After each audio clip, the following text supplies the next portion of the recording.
Prove it to me that Jesus existed. Prove to me that these... No problem. I'll prove to you Jesus if you first of all prove to me Napoleon. I'll prove to you Jesus if you first prove to me George Washington. I'll prove to you Jesus if you first prove to me George Washington Carver. Don't prove the person's existence. I'm saying prove the ideas that the person talks about. Prove to me what there's a heaven that's up there. Prove to me that there's, that your God truly exists. Prove to me that these precepts of the Bible are truly true revelation. Prove to me that these things are actually there. I'm an empiricist. Prove to me that they're there. All right, I'll do that. If, first of all, you prove to me that your taste buds are telling you the truth when they tell you you're drinking sour milk. Secondary rational, some things you can't prove, so then you fall upon faith. You can't prove. Sir, I'm sorry, I haven't communicated clearly. Sir, you can't prove a thing. To prove means to show it cannot be another way. You cannot prove a thing in life. You as a thinking human being don't base your life on proof. You base your life on evidence. What does the evidence point to?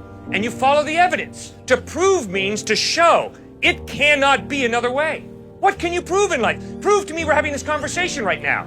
You can't prove it. We might be dreaming. Someone might have dropped some drugs in our tea.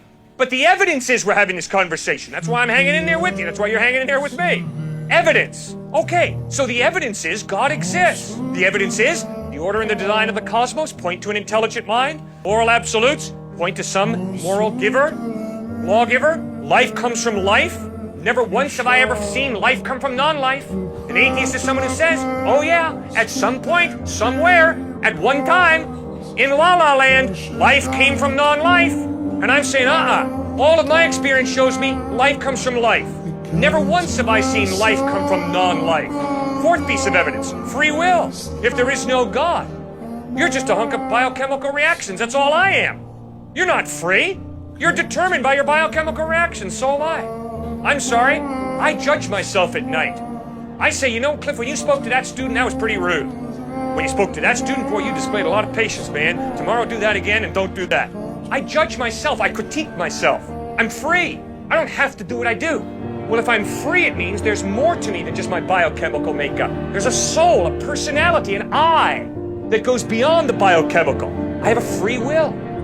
Well, the free will can only exist if there's some type of God who creates me biochemically, but also gives me a will that's not totally dependent upon my biochemical reactions. That's why I believe God exists. Now, why do I believe Jesus is reliable? Because the historical evidence of the way he lived, what he taught, how he died, how he rose from the dead, points to his credibility. If you live like Jesus lived, if you teach what he taught, if you died the way he died, loving and forgiving your enemies, and if 3 days later you rise from the dead, sir, I will listen very closely to everything you have to say.